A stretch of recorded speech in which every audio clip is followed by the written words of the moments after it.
নমস্কার বন্ধুরা, খবর সন্ধান ইউটিউব চ্যানেলে আপনাদের প্রত্যেককে স্বাগত জানাচ্ছি। এই মুহূর্তের আপডেট আজকে 26 নভেম্বর 2025 সাল এবং রয়েছে বুধবার। অবশেষে ভারতীয় আবহাওয়া দপ্তরের আপডেটও পরিবর্তন লক্ষ্য করা যাচ্ছে। কি পরিবর্তন? ঘূর্ণিঝড় কি হবে, না ঘূর্ণিঝড় হওয়ার কোনো সম্ভাবনা নেই? বাংলায় কতটা প্রভাব আসতে পারে? বাংলার জেলায় জেলায় একটু ঠান্ডা পরিস্থিতি বেড়েছে এবং সেই ঠান্ডা পরিস্থিতি আবার কমতে চলেছে শনিবার থেকে, কারণ শ্রীলঙ্কা এবং তামিলনাড়ু সংলগ্ন জায়গায় একটি সিস্টেম আসতে পারে। ইতিমধ্যে শ্রীলঙ্কার দিকে এবং সংলগ্ন ভারত মহাসাগরে একটি নিম্নচাপ তৈরি হয়েছে। অন্যদিকে আরেকটি গভীর নিম্নচাপ রয়েছে মালাক্কা প্রণালী এবং দক্ষিণ আন্দামান সাগরের দিকে। এই সমস্ত আপডেট আপনাদের সঙ্গে শেয়ার করার চেষ্টা করব। শেষ পর্যন্ত সঙ্গে থাকবেন। আশা করছি ইনফরমেশন আপনাদের ভালো লাগবে, কাজে লাগবে। লাইক করবেন, চ্যানেলকে সাবস্ক্রাইব করবেন। আপনি কোন জেলা থেকে দেখছেন, আপনার জেলায় ঠান্ডা পরিস্থিতি কেমন রয়েছে, মেঘলা আকাশ রয়েছে কিনা, আমাদের কমেন্ট করতে ভুলবেন না। প্রথমে আমাদের জানতে হবে ভারতীয় আবহাওয়া দপ্তর কী বললেন, কারণ তাদের আপডেটটা বিরাট গুরুত্বপূর্ণ। প্রথমেই যে আপডেটটা আপনাদের জানাবো, ভারতীয় আবহাওয়া দপ্তরের আপডেটও বেশ কিছুটা পরিবর্তন নতুন করে লক্ষ্য করা যাচ্ছে। তারা আগে জানিয়েছিলেন, আমরা আপনাদের জানিয়েছিলাম যে মালাক্কা প্রণালী এবং সংলগ্ন দক্ষিণ আন্দামান সাগরে সিস্টেমটা কিন্তু আজকে ঘূর্ণিঝড় হওয়ার কথা তারা জানিয়েছিলেন। তবে লেটেস্ট আপডেট থেকে গত রাতে যেটা তারা বলছেন যে মালাক্কা প্রণালী এবং সংলগ্ন দক্ষিণ আন্দামান সাগর, অর্থাৎ যে লাল বৃত্তাকার দাগটি আপনাদের দিয়েছি, এখানে কিন্তু একটি ডিপ্রেশন বা গভীর নিম্নচাপ তৈরি হয়েছে এবং সেটা পশ্চিম দিকে এগোচ্ছে সিস্টেমটা। তবে আগামী 24 ঘন্টায় এটা একটু শক্তি বাড়াবে। এই পর্যন্ত রয়েছে তাদের আপডেট। তাদের আপডেটে আর কোনো পরিবর্তন বিরাট ধরনের হয়েছে সেরকম কোনো নয়। তবে একটা পরিবর্তন হয়েছে, তারা বলেছিলেন এটা ঘূর্ণিঝড় হবে। বর্তমান পরিস্থিতিতে যে গত রাতে আপডেট দিয়েছেন, তারা বলছেন যে ঘূর্ণিঝড় নয় বা হয়, কি হবে এখনও তারা সেটাও কিন্তু ধোঁয়াশার মধ্যে রেখেছেন। কারণ আগে বলেছিলেন পরিষ্কার যে ঘূর্ণিঝড় হচ্ছে 26 তারিখে। বর্তমান আপডেট যেটা আমরা পাচ্ছি, তারা বলছেন যে এটা শক্তি বাড়াবে। ঘূর্ণিঝড়ের শব্দটি কিন্তু তাদের ওয়েবসাইটে আর লক্ষ্য করতে পারা যাচ্ছে না। ভারতীয় আবহাওয়া দপ্তর আরেকটা কথা বলেছেন যে শ্রীলঙ্কা এবং সংলগ্ন ভারত মহাসাগরে এই যে সিস্টেমটা রয়েছে, এটাও একটা নিম্নচাপ। সেটা সুস্পষ্ট নিম্নচাপে রূপান্তরিত হয়ে গেছে গতকাল এবং আজকে সেটা গভীর নিম্নচাপের আকার নিতে পারে আজকে বা আগামী 24 ঘন্টার মধ্যে। সুতরাং একদিকে ডিপ্রেশন রয়েছে, এই যে আবার এটা ডিপ্রেশন বা গভীর নিম্নচাপ আবার তৈরি হওয়ার কথা তাঁরা বলছেন।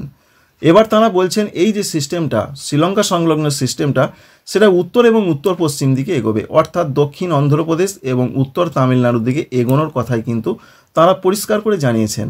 তবে এটা কি ঘূর্ণিঝড় হবে সে কথাও তাঁরা বলেননি।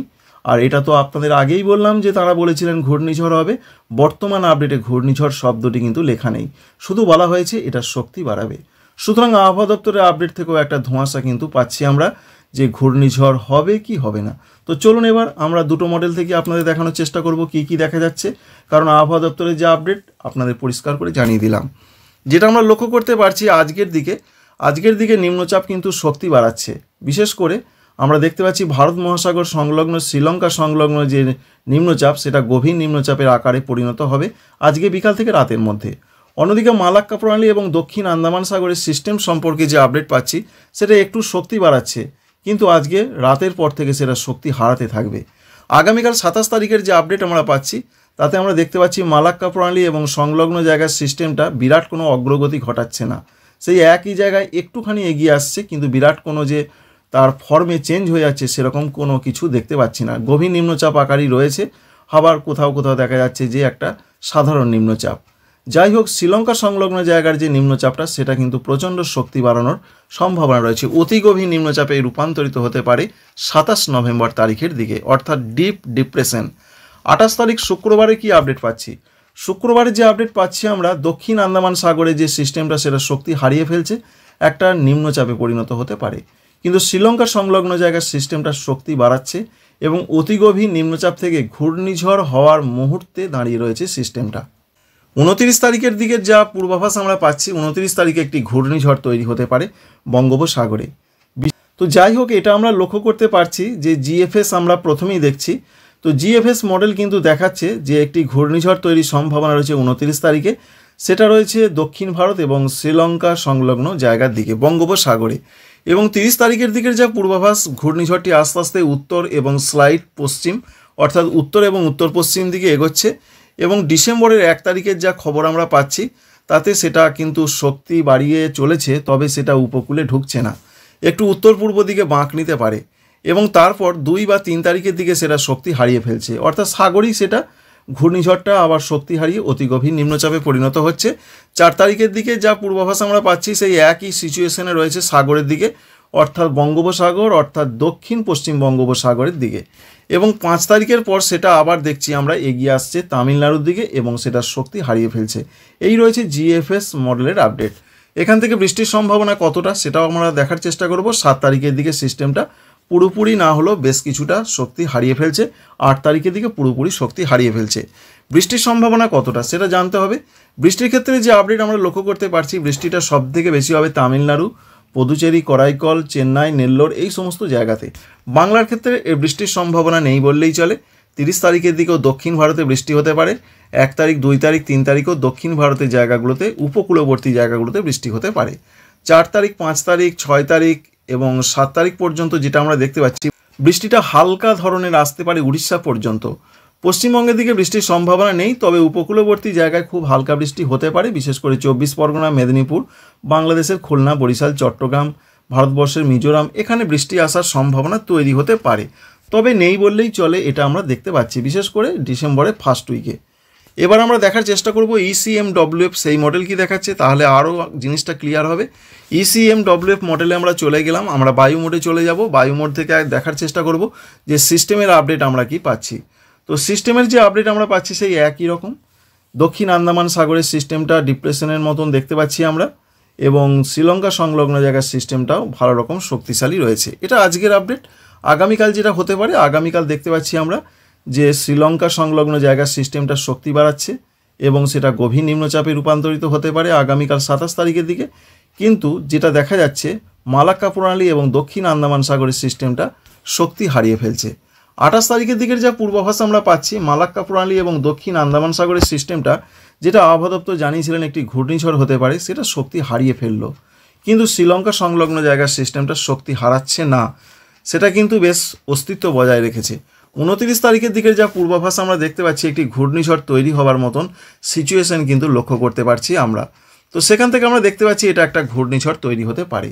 এটা দেখাচ্ছে ECMWF।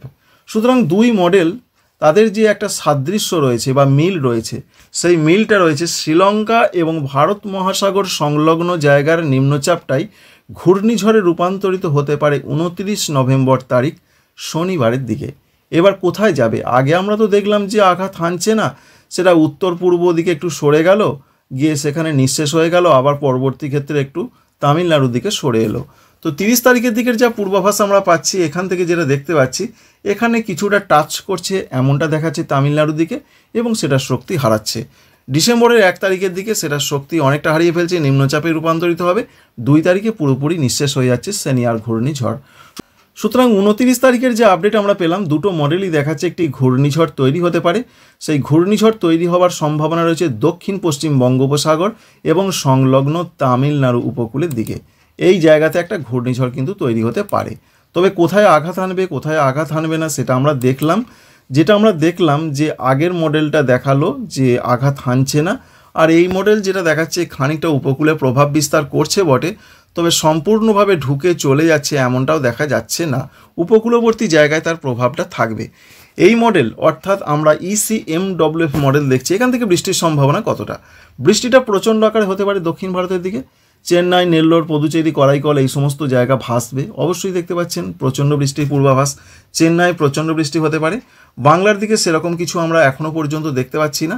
30 তারিখ, তারপর ডিসেম্বরের 1 তারিখে সেরকম কিছু নয়। অন্ধ্রপ্রদেশের দিকে বৃষ্টিটা আসতে পারে। উড়িষ্যার দিকেও বৃষ্টি আসার সম্ভাবনা দেখতে পাচ্ছি না। ডিসেম্বরে 4, 5, 6, 7, এছাড়া 8 এবং 9 কোনো দিনই পশ্চিমবঙ্গ বাংলাদেশের দিকে বৃষ্টি আমরা দেখতে পাচ্ছি না। সুতরাং দুটো মডেল থেকে এটা এখনও পর্যন্ত আপডেট রয়েছে। এই আপডেটে পরিবর্তন অবশ্যই হচ্ছে। সেই জন্যই আমরা বলছি এটা ধোঁয়াশার ঘূর্ণিঝড়, অর্থাৎ এটা বোঝা যাচ্ছে না। এবং আবহাওয়া দপ্তরের ওয়েবসাইট থেকেও একটা ধোঁয়াশা কিন্তু পাওয়া গেল, কারণ আজকে তারা বলেছিলেন যে একটা ঘূর্ণিঝড় তৈরি হতে পারে, কিন্তু লেটেস্ট আপডেটে তাঁরা কিন্তু সেই ঘূর্ণিঝড়ের শব্দটি আর উল্লেখ করছেন না। সুতরাং কি হতে পারে এখনই বলা খুবই মুশকিল। তবু বাংলার দিকে সেরকম কিছু নেই, মোটামুটি এটা আমরা দেখতে পেলাম। চাষি বন্ধুরা কিছুটা অন্তত নিশ্চিন্ত হলেন যে আপাতত সেরকম কিছু নেই। এবার আমরা দেখার চেষ্টা করব তাপমাত্রা কমেছে, ঠান্ডা বেড়েছে। এবং আজকের যা পূর্বাভাস রয়েছে তাপমাত্রা একই রকম থাকবে, অর্থাৎ ঠান্ডাটা গতকাল যেমন ছিল সেরকমই থাকবে। কলকাতা দিকে 17-18, কলকাতা, হাওড়া, হুগলি, 24 পরগনা এই সমস্ত জায়গায় 17-18 থাকবে। পশ্চিম মেদিনীপুর, ঝাড়গ্রাম, বাঁকুড়া, পুরুলিয়া এদিকে প্রচণ্ড ঠান্ডা থাকবে। দেখতে পাচ্ছেন পুরুলিয়ার দিকে মাত্র 12 ডিগ্রি। তাই পুরুলিয়া, বাঁকুড়া, পশ্চিম বর্ধমান, পশ্চিম মেদিনীপুর, ঝাড়গ্রাম এদিকে 12 থেকে 15 থাকবে। পূর্ব বর্ধমান, নদিয়া, মুর্শিদাবাদ এই জেলাগুলোর ক্ষেত্রে যা পূর্বাভাস আমরা দেখতে পাচ্ছি, পূর্ব বর্ধমানে 15 ডিগ্রি, পূর্ব বর্ধমান, নদিয়া, মুর্শিদাবাদ, বীরভূম এদিকে 15 থেকে 17 ডিগ্রি থাকবে। তাই ঠান্ডাটা ভালো রকমই বজায় থাকছে। আর উত্তরবঙ্গের জেলাগুলোর যা পূর্বাভাস আমরা পাচ্ছি সেখানেও আমরা দেখতে পাচ্ছি যে 15 থেকে 16। বাংলাদেশ, উত্তর বাংলাদেশ 16 থেকে 17 থাকার সম্ভাবনা রয়েছে। তবে আমরা দেখতে পেলাম সিলেট বিভাগের দিকে একটু ঠান্ডাটা বেশি থাকার সম্ভাবনা রয়েছে, কারণ এখানে যেটা লক্ষ্য করতে পারছি 15 ডিগ্রি। ঢাকা বিভাগের দিকে 18-19। এছাড়া খুলনা, বরিশাল, চট্টগ্রাম এদিকের যা পূর্বাভাস 16 থেকে 19 ডিগ্রি সেন্টিগ্রেডের মধ্যে তাপমাত্রা বজায় থাকছে। আর এই ঠান্ডাটা বজায় থাকবে এবং আগামী কয়েকদিনে যা পূর্বাভাস আমরা দেখতে পাচ্ছি তাদের শুক্রবারের দিকেও একই রকম সিচুয়েশন আমরা দেখতে পাচ্ছি মোটামুটি। শনিবারের ক্ষেত্রে যা পূর্বাভাস পাচ্ছি শনিবার থেকে তাপমাত্রা বাড়তে থাকবে, কারণ দেখুন কলকাতার ক্ষেত্রে 19-20 হয়ে যাচ্ছে এবং পশ্চিমের জেলাগুলোতেও একটু তাপমাত্রা বাড়বে। ঠান্ডা পরিস্থিতি শনিবার থেকে একটু কমতে থাকবে। এর কারণ কি? কারণ রয়েছে চেন্নাই সংলগ্ন জায়গায় সিস্টেমটার জন্য দেখুন মেঘলা মেঘলা আকাশ। এই যে মেঘলা মেঘলা আকাশ, এই মেঘলা মেঘলা আকাশটা আস্তে আস্তে বাংলা, উড়িষ্যা এদিকে এগিয়ে আসবে, যার ফলে জলীয় বাষ্প ঢুকবে। দেখতে পাচ্ছেন উত্তরে হাওয়াটা একটু বাধাপ্রাপ্ত হবে, যার ফলে তাপমাত্রা বাড়বে শনিবার থেকে। শনিবার থেকে ঠান্ডায় যারা কষ্ট পাচ্ছেন প্রচণ্ড তাদের জন্য একটা সুখবর রয়েছে।